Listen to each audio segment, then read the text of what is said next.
Good afternoon, good morning. I'd like to welcome you to the first broadcast of Scholars On. And I am Dr. Akil Houston, and I have the wonderful Professor Artina Hamilton. Are you there? Yes, I'm here. Thanks for inviting me. Man, thanks for having me.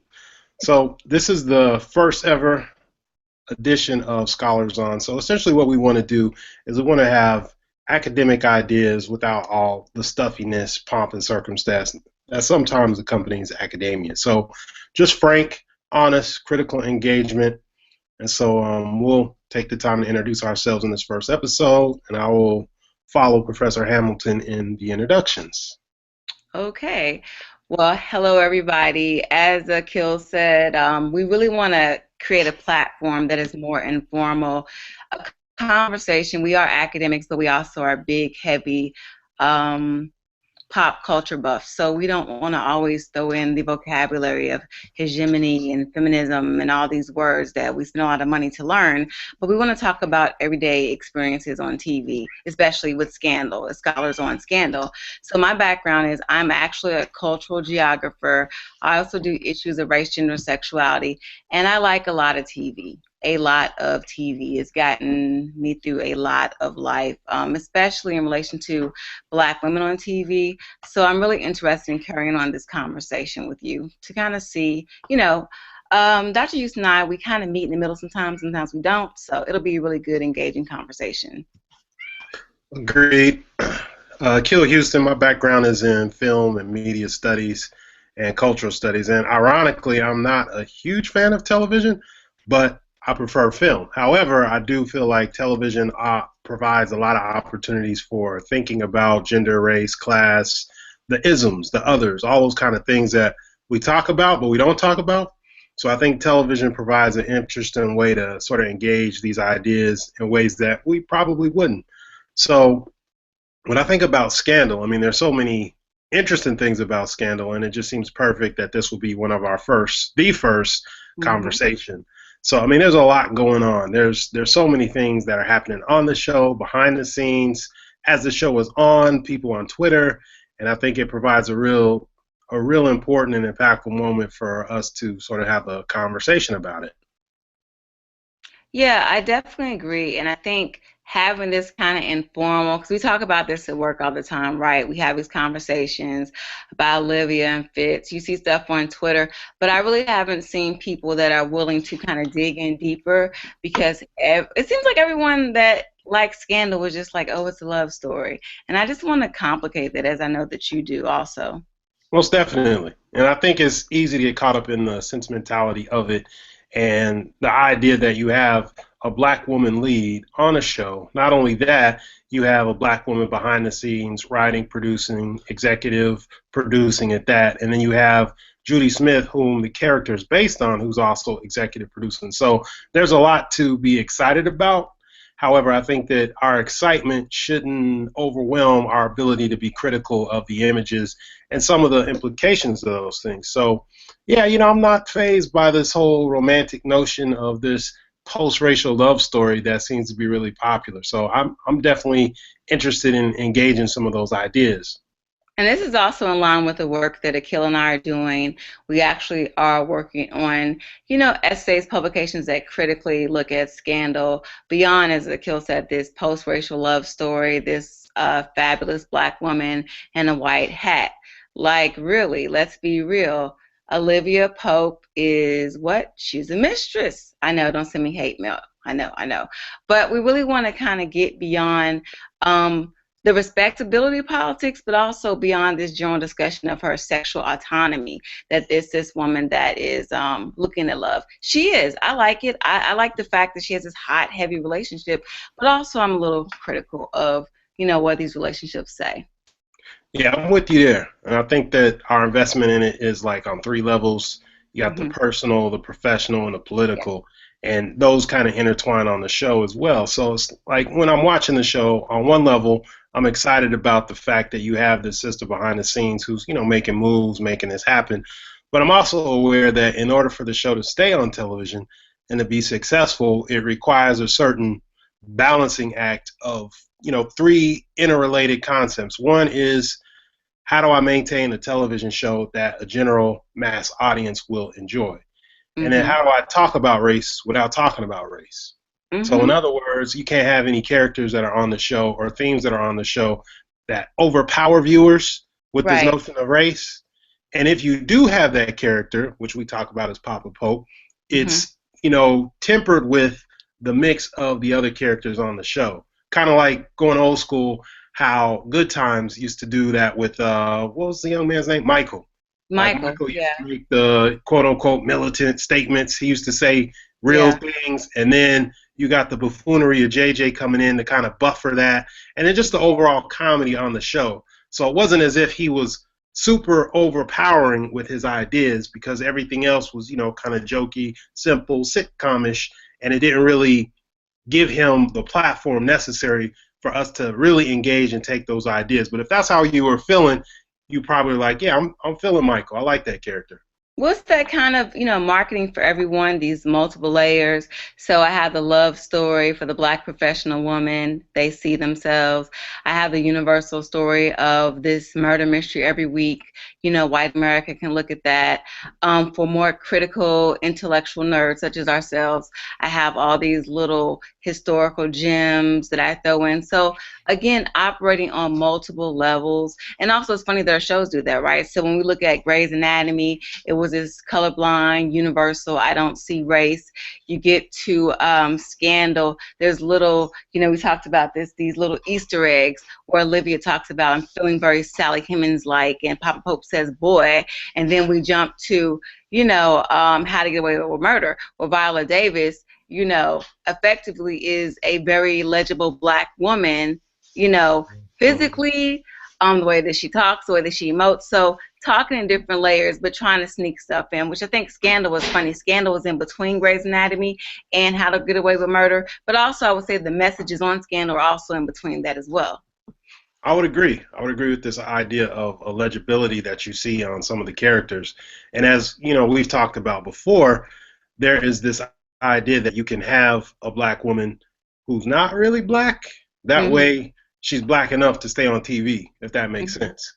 Sort of going, in the mind of Sidney Poitier and some of the characters from film back in the day when they would say, okay, we have a black character, so we can satisfy audiences of color, black folks, and you got what you need. You got your face. And then at the same time, you take out those elements that would connect and identify them with the community. So it's sort of like you've deraced the character.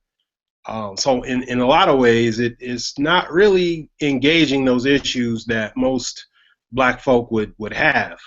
So I think when we look at Scandal, it's an updated version in some respects of the Sidney Poitier kind of politics, where you have this overwhelmingly capable character, and that makes him good enough to be on par with his white counterparts. Obviously, this is not 60s or 70s, so a lot of the issues that were at the forefront at that time aren't necessarily at the forefront today. However, I still think that a lot of the conversations around how do you move in those circles as a person of color, particularly as a black woman, and as you pointed out, a lot of times, where's her sister circle? How does she draw strength from her girls when X happened at work today, and you get on the phone or you're go meet some of your friends and you say, hey, this is what's going on, or this is happening to me in my personal But life. isn't that part of the whole thing of this post-racial, I'm a strong Black woman. I don't really need anyone. I have my work friends. I have this kind of compartmentalized life. And I think that's a safety too, because God forbid if Olivia got with some of her friends, her sorority sisters, and really, really, really talked about what was going on. Can you imagine the conversations? You know, Mm, I think you and I talked about, Melly. Melly's one of my favorite characters. We talked about Melly. Melly has some Black girlfriends. Melly has some friends to let her know, listen, don't go for whatever Olivia's giving out, right? Because mm-hmm. sometimes Olivia just acts so clueless. All these little huffing moments of, oh my gosh, earn me. I mean, it's you don't have friends because if you had girlfriends, they would tell you that you're doing too much. True, true. And I think you're right that this identification with the notion of post-racial politics, how unrealistic that is, I think the show does. It has to play in those waters because, like you said, if this show is on the real about the experiences of a black woman, that can be really off-putting to a lot of people in the audience.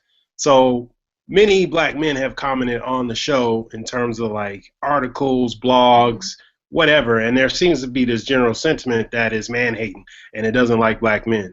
And so I think you would further alienate that audience if you really got into some of those issues. Because then, of course, the conversation will become, well, black women aren't supporting black men. And yet, here's another example.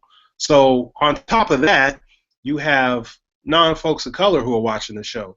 And then, if you delve too heavily into those areas when it's not comedy and it's not action, then you kind of lose a certain element in that particular demographic. And But then, isn't it? But isn't it like always a conflict? It's like, okay, for black audiences, I don't think that mainstream shows, i.e., shows that are predominantly white, are worried about alienating anyone. But mm, whenever there are black writers or black characters, black leads, there is always this very careful balancing point of you don't want to be too ethnic, right? You right, want to see this universal experience. But in the reality of everyday life, we typically are buried in separate places. We go to separate churches. We live a very segregated life. I think of Sex in the City, which I love the series Sex in the City. There was no diversity there. You know, it was these women telling their stories from their perspective. So to be able, even though Olivia's in this very white male dominated place, to kind of whitewash some of her experiences is a little problematic because I do see it, there's a little whitewashing going on. okay. Yeah, I mean, I'm with you. I think that, I mean, you don't have that show. The show that you're talking about with this authentic, I hate to use the word authentic, but more Yeah. complex representation of black women. You don't have this show. And frankly, it's like dominant group politics. When you are in the majority in terms of power moves, making decisions about what's on TV, what's not, you don't have that concern. So you could come out with a show that doesn't have any people of color on it, and you're good. It could stay on the air. I mean, Seinfeld, Friends are some of the most well-known examples. And of course, you have a few spatterings here and there. Aisha Tyler, I think is her name, the comedian who was on Friends for a little while. And then you have some guest appearances. But for all intents and purposes, it's predominantly a white space. And you're right, you don't have that concern. And I think that that's the challenge when it comes down to ownership. We don't have anybody at that level who's got a sense of complexity consciousness to make those decisions about, yeah, I want to have a show with Native Americans on it, and we're not going to have the white best friend. It's just going to be all indigenous folk dealing with what they might experience on a day to day. So it's like when you can do that, it means that there's a certain level of autonomy and control that you have. But I don't know that we've reached that particular point on mainstream television in the United States. Well, I feel like we're just kind of going into the meat of it first. Let's step back a little bit. Well, I'll talk about what I like because I know you feel conflicted about the show. Okay. So, what drew me to Scandal was, I mean, I saw this, Kerry Washington, this black woman. She was on TV. It's a black woman on TV. She is not fighting over a rapper. She is not dancing on the pole. She kind of looks like me a little bit, although she is a perm. We'll talk about that later. It was just, everyday, I like everyday blackness, right? It's Okay. not, yeah, we could say Claire Huxtable a little bit, but it's contemporary everyday blackness. And there is a storyline and there's suspense and it's a main character. This is something that I have not seen since the 1990s. One of my favorite shows, Living Single, I think of Maxine Shaw. I loved her to death. Everyday Mhm. black girl. I made the right decisions. I stayed out of trouble and I am doing it. I'm not bitter. I'm not popping gum. I'm just doing it. And when I watched it, I was like, wow, this is nice. And especially the first season and a half, I really liked Olivia. I liked her little speeches. And even though, I was a little conflicted about her adulterous relationship, her relationship with Fitz was hot. It was a hot relationship. Um, the later seasons, I'm kind of grappling with it, but they did bring in Papa Pope, who I love to death because I think Papa Pope is everybody's daddy. So Okay. I need a shirt with his name on it. But what about you? Like, I know you're conflicted, so it's not like you're a super fan. Nah, definitely wouldn't call myself a super fan. I think what initially drew me to the show was I teach a lot of media courses, so I need to know what's going on. So I feel obligated to watch the show, whether or not I like it. So, on top of that professional interests, I noticed a lot of my friends, particularly my female friends, were talking about it. They're on Twitter. And so I'm just saying to myself, what's the big deal with this show? So admittedly, I was not watching it open at night. I caught it mid-season, the first season, but I did watch and follow it. And so I had this, or have this ambivalent relationship with the show because on one level, all the stuff we talked about before, production, control, that kind of thing, I'm definitely for that. However, it's like, we get these interesting storylines, particularly when it comes to matters of the heart. And I'm just saying to myself, is it possible to see myself on television? And by that, I mean, are there any professional black men on television who aren't, in the words of my students, super corny, like the senator on the show? So I think part of me is saying, I know this is Hollywood. And in the back of my mind, I hear the director, Holly Jarima, the brother who made Sankofa, Battle of Ottawa, and teaches film at Howard University. I hear him in the back of my mind saying, Hollywood's a plantation. If you want freedom stories, get off the plantation. I hear that, but then at the same time, I'm sort of caught up in, wow, this is on every Thursday night. I want to see, I want to watch. So, I'm in the middle. Like I enjoy watching it, and then at the same time, I have some issues with the show. So I think that's probably where I stand with it. And rather than just completely saying I'm not watching it because I have issues with it, I engage with it and I think about it. Yeah, but it's funny you said that you see yourself on TV. Um, I don't ever see black men on TV. We talked about this. Poor Harrison, because of his black problems in real life, he Right. gets killed off the show. We don't even let Harrison disappear. He has amnesia. We're gonna kill him, right? Hmm. Um, there is that invisibility, but there's also the desire to see yourself on TV. And it's funny that you said that men saw it as male bashing. I've never heard that before. Where is male bashing about Scandal? Well, it's this idea that there aren't any quote unquote strong black men. I was reading a couple blogs, and one of the running themes was, this show doesn't really support black men. Not that a show has to, but it was a theme that I kept noticing in some of the things that I was reading. And then in conversation, the thing that comes up is how come she's never in a relationship with a black man? How come there are no consistent leading black men on the show, minus, Harrison? So that was something that I didn't feel that way. And Hmm. I think the reason I didn't feel that way is because I don't feel like anytime, excuse me, there's a narrative about women of color, it has to centralize the experience of black men. So it wasn't that important to me. I'm interested in what's going on. And, I might learn something watching something that's centered on black women. It's not like it's on television on every channel all the time. So I'm open to that experience. Yeah, but I think you might be, I don't know, you might be maybe one of the few that are open to the experience. Not the male bashing thing, but I think that a lot of men are used to seeing the perception of black masculinity on TV, especially this very Hmm. hard masculinity, being the dude. And like you said, the one dude that Olivia dated, he was a little corny, but I think that we talked about this before. Black masculinity on TV is a threat in general. Blackness on TV is always an issue. Then you add the whole gender thing to it, so it's kind of problematic. Right, right. I mean, yeah, I was just thinking about it. When I see black men on TV, it's because we just been shot by the police, or we're in handcuffs because we are involved in some kind of domestic altercation, or we're dunking or running with a ball. So it's not much range there. Oh, I forget Right. rapping too. That's No, this of is the more things that we do. or even, I was thinking this is kind of off the mark, but Idris Elba, and Luther, awesome show, Right. suspense. It's running UK, very non-stereotypical, everyday blackness, psychological suspense. And I'm like, would that show go well in the US? Could audiences watch it? Because audiences say when it's too much color, it's not realistic. Right. I can't Right. relate to it. The It funny. just doesn't make Oh, go sense. ahead.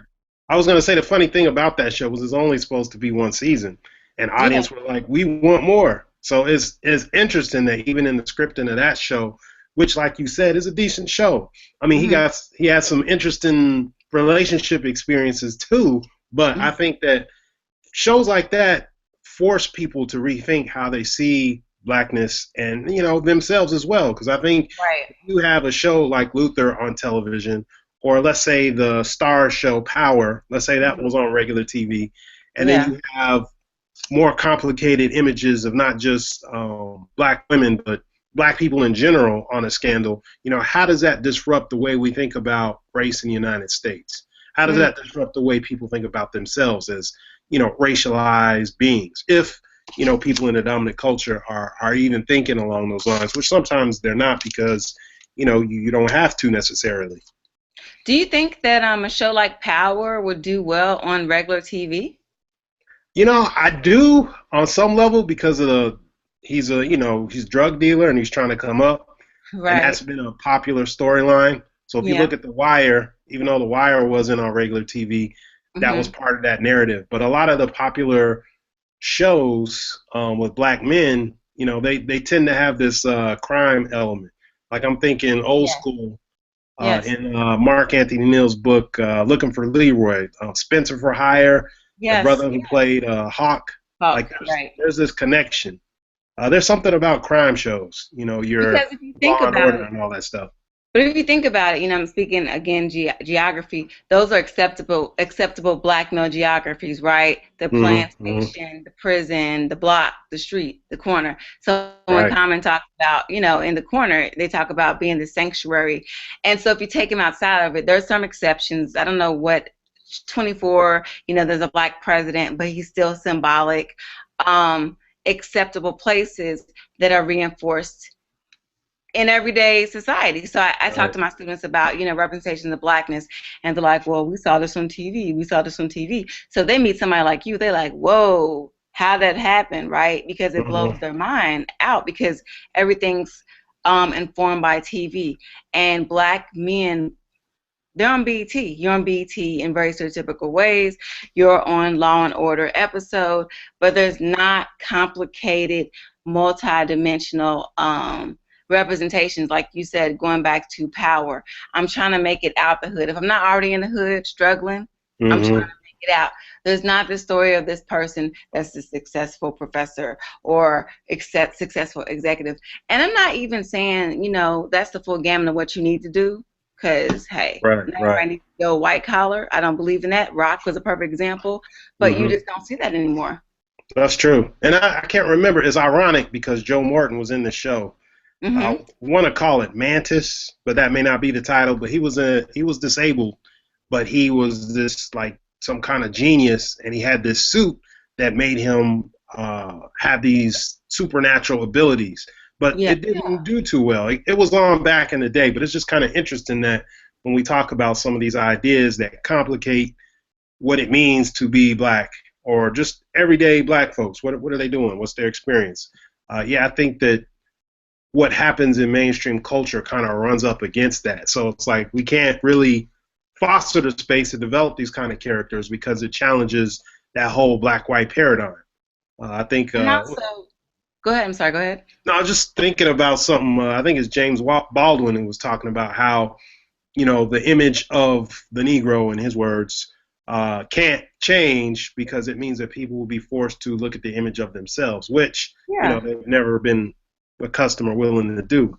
Is the subtext basically? Yeah, it's very uncomfortable, and it's funny. So we will talk about scandal and other stuff within this, platform, just letting you know. But going back to Olivia is there because we had Michelle Obama, right? And Michelle Mm-hmm. Obama is there because we had Claire Huxtable. So they, by virtue of their physicality, they are outside of, traditional notions of the way that some black people, I mean, excuse me, society sees black women. But people can accept Olivia again because she's surrounded by whiteness, right? Mm-hmm. She's reinforced by whiteness. Her lover is white, but also because Olivia looks a certain type of way. Olivia Absolutely. always looks great. Yeah, I think it's something that we've written about before. That there's this idea that she embodies the politics of respectability. So in areas that she doesn't, the one or two, her sexual life, her freedom, her independence, which is something that a lot of commentators focus on, she can do Mhm. what she wants. She can transgress boundaries there because she has all the other sort of visible signs of acceptable blackness, respectability, good job, highly educated, moving in power circles. And as you mentioned, she's fierce and fabulous with the dress. You know, they got the whole gladiator clothing line jumping off. So she's doing it. So if she happens to transgress in terms of her choices, it's all good because she's got everything else, under control. Whereas, Mhm. as you pointed out before, if she were the kind of black woman on, Love and Hip Hop, or there's not a lot of love or hip hop on that show. But anyway, if she were one of those sisters, then, we might have issues. We might be talking about her differently. No, she would be a bird. We talked about this yesterday, right? If you take away her clothes, her education, her pedigree, that it is the Kerry Washington, right? She would be a bird. She'd be a jump off. She'd be a kickback. I mean, but again, we add our own class dimension. So it's easy to say because she's getting nothing from the president that her relationship is okay. And I know we're running out of time. I just want to bring this up real quick. Again, I always talk about switching these characters out. So if we had, Idris Elba, or I say Amari Hardwick, because I love Amari Hardwick. We had Amari Hardwick as Fitz, and we had Melly played by Gabrielle Union or Sanaa Lathan, both extremely attractive black women, and we made Olivia Reese Witherspoon. Mm. Okay? Same roles, same characterization. Melly is still Melly. Olivia is still fierce, gladiator, but she's blonde. She's blonde, blue-eyed now, walking down the hill. Would that be attractive? Would we be like, yes, Olivia, Olitz for life? I think we would have a problem. I do. I'm with you. I think some people will be on that, but for the most part, no, because of the relationship between the show and, the real life Obamas who are in the White House at this moment. Hmm. So I think people would have issue with that. And then the other piece is, this whole notion of desire and sexual politics.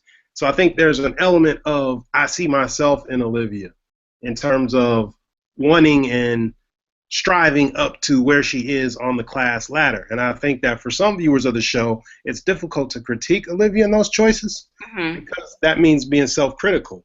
So it's like, whoa, wait a minute, hold on now. So it's this idea that, why can't she have an unapologetic sexual self? She's engaging in a particular area where we don't see black women. So let's not be so quick to lump her into the Mammy Jezebel category. Let's Right. allow her the space to be free. And I'm with you to a certain degree, but I think that we can't shortchange the conversation on desire and the whole idea of sexual politics. I mean, maybe for some women, and I don't know, I'm not saying this, so don't, misinterpret what I'm saying. Maybe that is part of the desire. I do want Fitz. I do want, and maybe it's not that particular white man, but it's what that represents. A So you're certain saying it's level. connected to race, right? Oh, most deaf, most deaf. I mean, think Okay. about some of the things that, well, at least I've always heard. Hmm. Black men, once they make it, they have the good job, they got the great career. Ice Cube said that, and to be true to the Yeah, game. Yeah. like you get your white woman, you got your status symbol, you're good to go. And I don't think it's necessarily so, but I think there's an element of the population that probably feels like there's a certain level of I've arrived now. And so one of the things that we haven't talked a whole lot about in these public conversations is what's that like on the flip side? How Hmm. are women experiencing, black women experiencing that particular dynamic? So, maybe their sisters say, you know what, I've been holding out for black men. Y'all let me down. So I'm opening up my options, Well, which is maybe, interesting. but that's problematic because the whole thing that black women have been saying with black men is that a white woman is an accessory, right? As an Mhm. accessory in your arm of making it. What the conversation I hear you saying is that black women have at least waited for black men, and they're like, okay, I'm going to date a white man, right? So it's a little bit different, Akil. I don't know. I Yeah, don't know. I hear you. It's different, but to me, it's one of those things that we don't talk about. Like we don't say, and it could be my positionality because as a black man, those are the conversations that I hear. Hmm. So now that you got your job, you're gonna get your white woman, or yeah, such and so made it, he got a white woman, and this like this obsession with who people are dating. At this day and age, you make your own choices, but I think it's very interesting in how this conversation goes, and I don't know that there is the same level of public conversation on what it's like for black women. And then the other thing I was going to say, and this isn't limited to a particular gender, it's just interesting that when we talk about uh, politics of coupling, whatever, that widening your options in the black community always means dating outside of the black community. It never means, you know what, I've been dating the same dude, even though his name is Steve, Ron, James, he pretty much has the same characteristics. Maybe I'll try someone who is different personality wise, or I've been involved with the same woman, and maybe I need to think about changing the game in terms of maybe me, self reflection. No, I'll just go outside the race. So it's just an interesting dynamic in that conversation. But And you would have to be responsible though. You know, if you say I'm dating, I continue to date Pookie who lives with his mother and does not have a job, right? true. Or I'm dating Lisa, not to be classist. I'm dating Lisa who is very bougie and I don't make as much money as her and she judges me. Again, you're looking at your options. So this one, I always talk about this one person hurt your heart. This one black person feeling a gender hurt my heart, so I'm going to go somewhere else. Right. Um, but I don't know if that's necessarily Olivia. But I will say this: I think that Fitz gets a lot of passes because Fitz is the president, and because of the race thing. There's a lot of passes Oh, that no doubt, are no given. doubt. And I feel like your point is stronger if we were to change genders. Like, what if Olivia, as we've talked about before, was Oliver?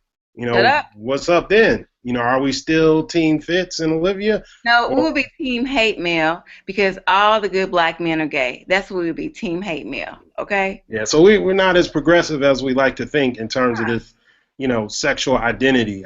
Which is why I still feel like there's a part of desire in there, and maybe it's an unspoken one, but I feel like there's something to the lack of critical engagement about some of her choices, on top of this notion that she embodies the right sort of identity politics.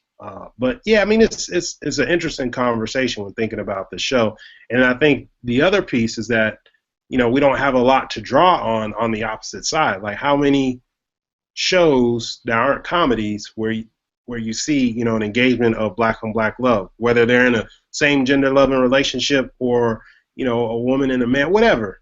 How many shows? I mean, I think about the Cosby Show, but that was what, 1980s, and Yes. then you had like sort of the heyday of young black TV, if you will, with the 90s.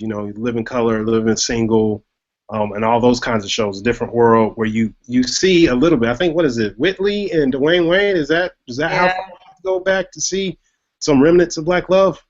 Well, there's a erasure of black love anyway, black functional love.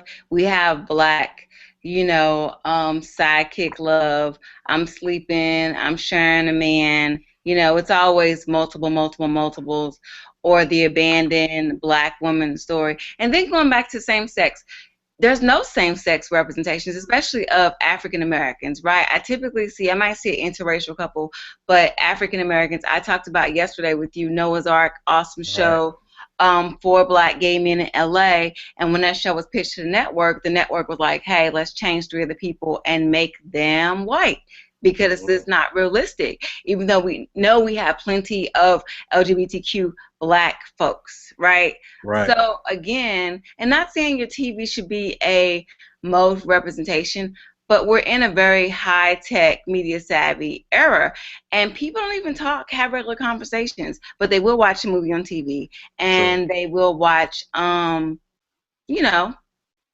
they'll tweet, they'll look at stuff with pop culture. So it's problematic because what you have is a very limited view of how things work, and these one or two representations, that's all you get.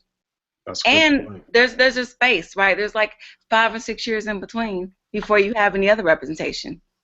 That's true. That's very true.